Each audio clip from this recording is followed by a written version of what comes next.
So we are reading from the book of Obadiah, from chapter 1 from verse 10. He said, for violence against your brother Jacob,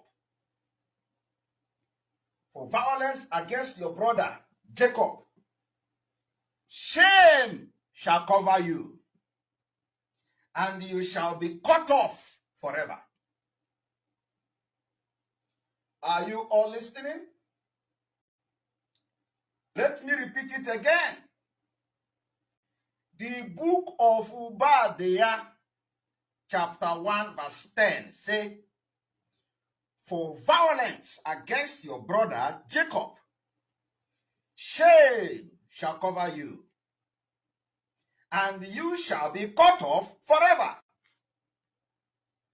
All of you have seen the way the people who claim to be fighting for Biafra, you know that this is a special week we are, okay? What has happened today? Some of them, all the things they have done in the past, they have gone back to it and start taking glory. They are taking glory. After they wage violence against their own brother. Let me read from 11. In this one, go to Nigeria. In the day that you stood on the other side, in the day that you stood on the other side,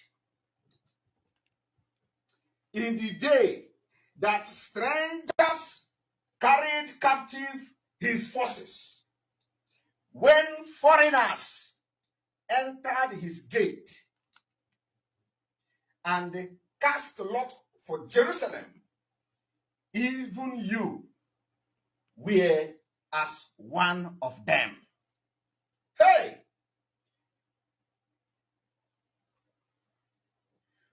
Are you people following?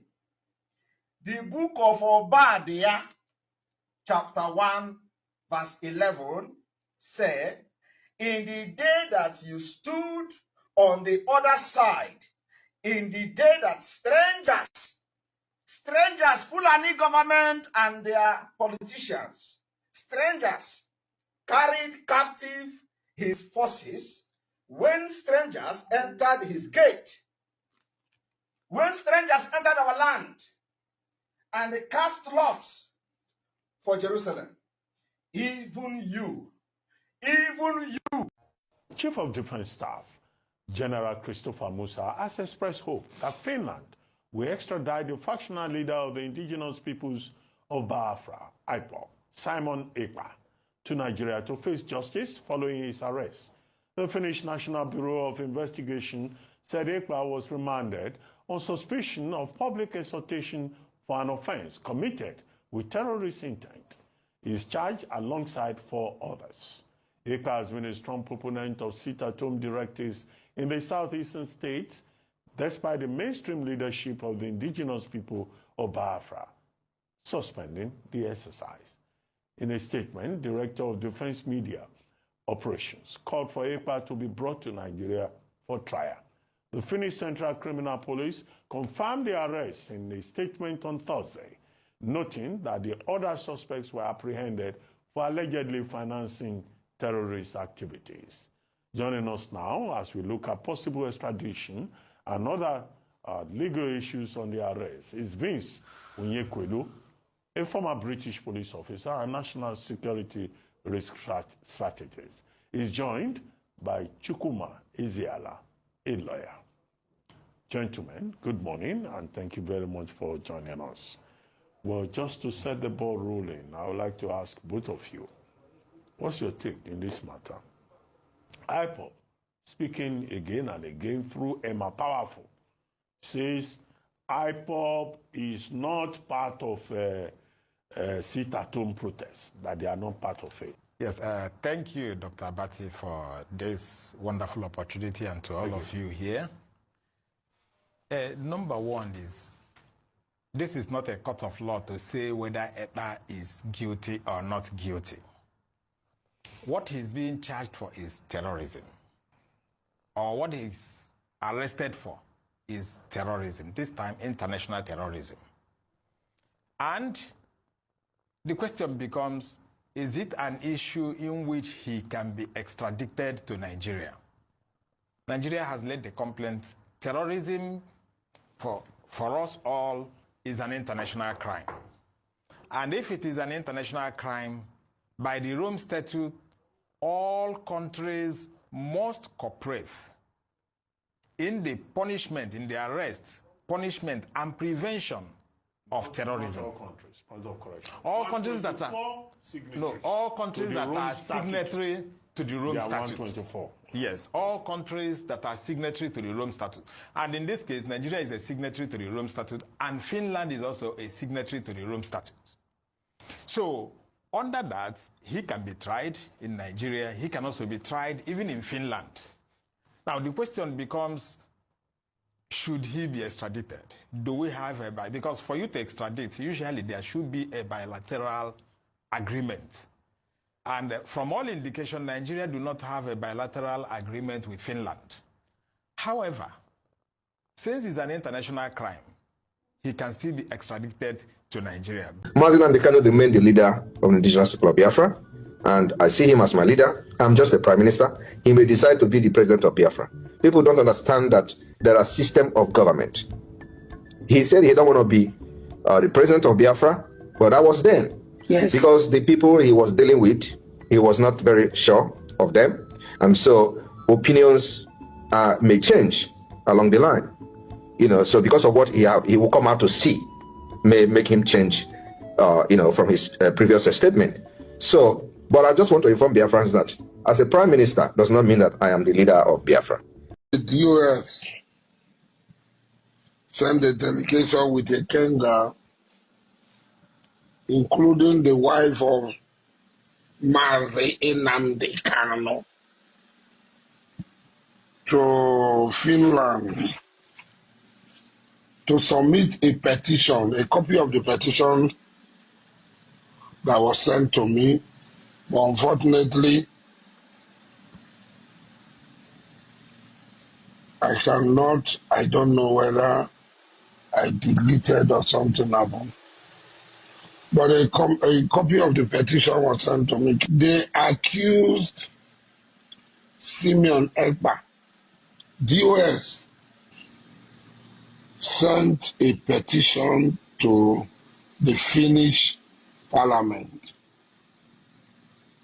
accusing the minister in exile of Biafra, accusing him of terrorism, of killings that are going on, accusing one of their own.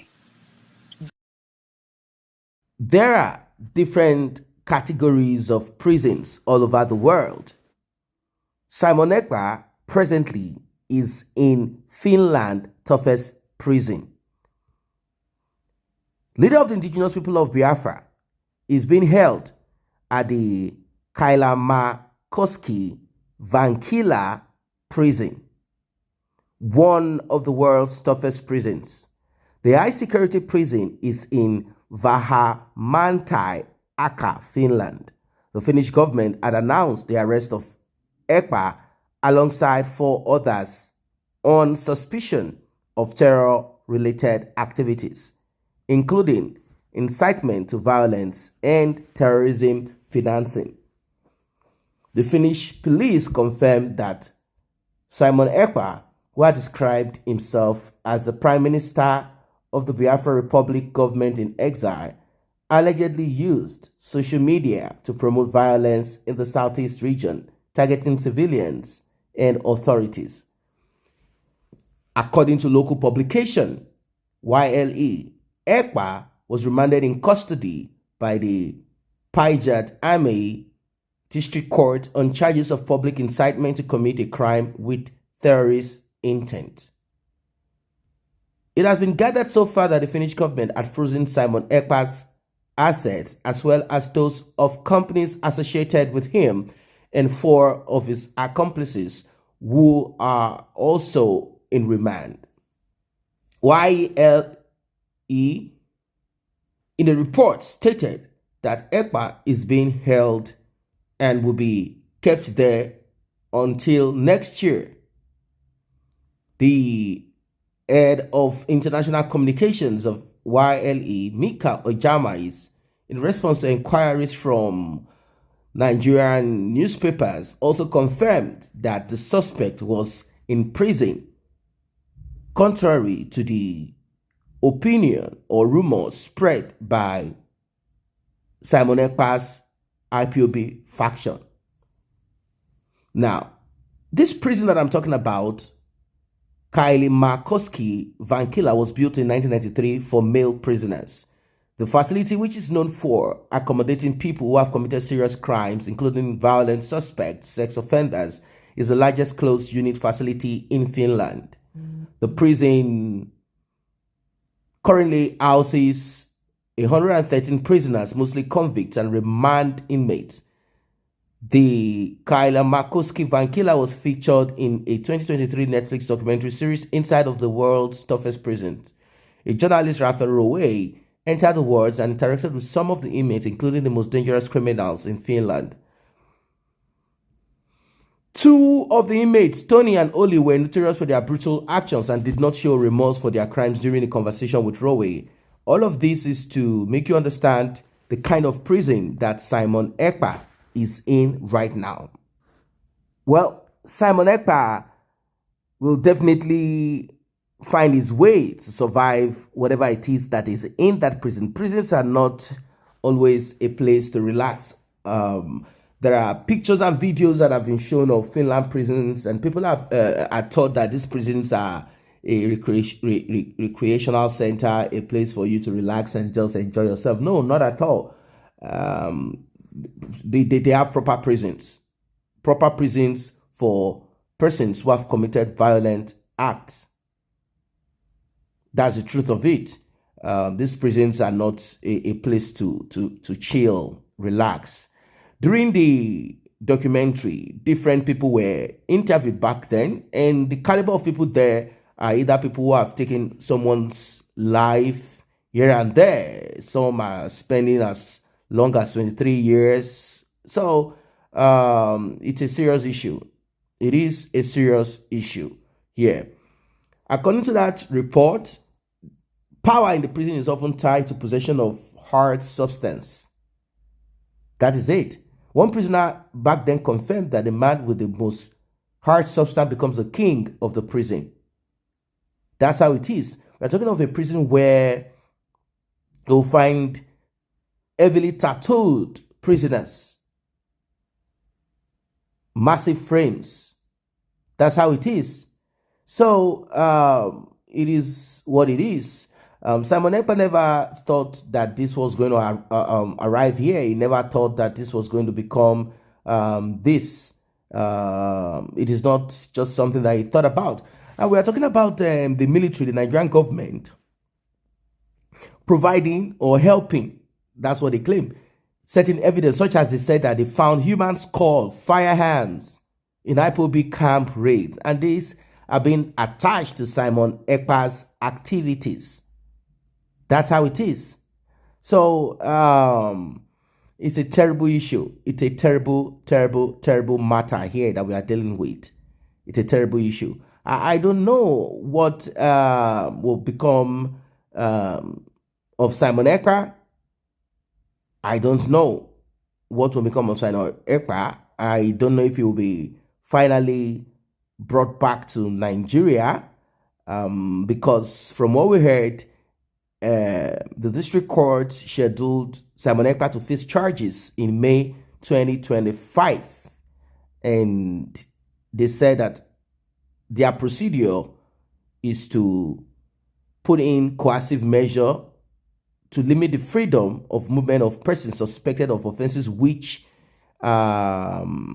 such measures are applicable. Simply put, that what Simon Ekpa, according to them, the allegation and what they believe Simon Ekpa had done or can do will not permit Simon Ekpa to be allowed to fly out of Finland, maybe escape out of Finland or allowed to move around freely. The Nigerian government are pushing towards getting Simon Ekpa into Nigeria, where they claim that Simon Ekpa will be dealt with. According to the Nigerian military, they said Simon Ekpa being kept in the prisons in Finland is counterproductive, as no value, will have no value. But then, there are laws. Simon Ekpa has children in Finland, and even if he's kept there, let's say Simon Ekpa is sentenced, his children will want to visit him, right? So Simon Ekpa can argue in that vein, saying, look, I don't want to be cut off from my kids, regardless of what you guys said I've done. And the Finnish government also have to look at their constitution. The judge have to also look at certain things, such as, will Simon Ekpa influence his children negatively or positively? This is where the children advocates come into it. The department that is in charge of children's safety, psychology, and all of that also comes into it. Like, would this affect those children? Should we cut them off? Simon Ekpa, from what we heard, is divorced or separated, and those kids definitely will be with their mother. So I don't know what will become of it. Would they want to separate Simon Ekpa, like send Simon Ekpa to Nigeria and allow Simon Ekpa's children remain with mother and live their life off the drama? I mean, the whole of this thing. Simon Ekpa, on his social media handle, had posted videos and pictures of harmed men, and probably he did not consider the consequences of some of this. Maybe he didn't consider it because he probably might have his excuse that he felt he was going to give to whoever the Finnish government. The reason I'm saying this is this. When you have a place to hide, it is paramount, important that that place is held sacred. Simon Ekpa knew, or maybe he didn't think about it, that Finland is or Europe is that safe haven for him. I said it in the previous analysis, but then we never know everything. So Simon Ekpa should have, maybe he must have done a little bit of this, saying, I'm fighting for the emancipation of my people, and they have sent in, I'm protecting my people. They have sent in terrorists from the north. They have sent in Boko Haram to attack my people. So I have to protect my people too by getting harmed men and this and getting that and that. I think that's the reason why the Finnish government had kept quiet all this while. They wanted to understand what was happening, but the Nigerian government put pressure on them, and maybe here and there they listened to Simon Ekpa and they found a slip in his conversation. Maybe I said certain things and acted in a certain way. They said to themselves, we think this and that. And also the issue of money, they also probably must have looked at it and said, okay, what about funding? Who is funding this? And to them, at the end of the day, this is not different from the same way people fund terrorism. Don't forget that it's the same way people fund terrorism. And Europe is always concerned about this. The laws that governs money laundering and many of these things will definitely be against Simon Ekpa. It will be counterproductive, sort of, it will be against Simon Ekpa. Those are some of the things that they looked into, and they decided to freeze the assets of companies associated with Simon Ekpa and 4 of his accomplices. Of course, Simon Ekpa must have created certain companies so as to be able to manage the inflow and outflow of funds that are being used for the struggle, and also a possibility that certain individuals might also want to use that account to transfer certain amounts of money. So those are some of the things that they looked into, and they said, no, we have to do what we have to do. It's quite unfortunate. On November 21st, Simon Ekpa was sent to prison for spreading terrorist propaganda on social media. And Simon Ekpa's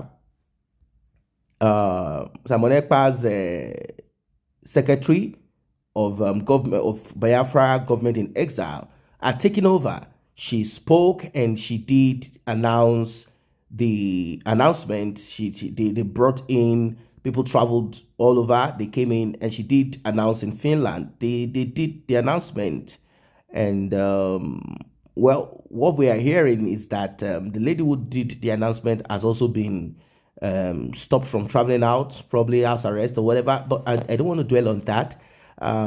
She has done the announcement, and that's it. Of course, when you are in a struggle such as this, you definitely will realize that there are, of course, consequences that comes with it. That's the truth of it. There have been calls for the arrest of Simon Ekpa following his alleged involvement in the state at home that Southeast governors, Igbo governors, had relatively claimed that it had crippled the economy.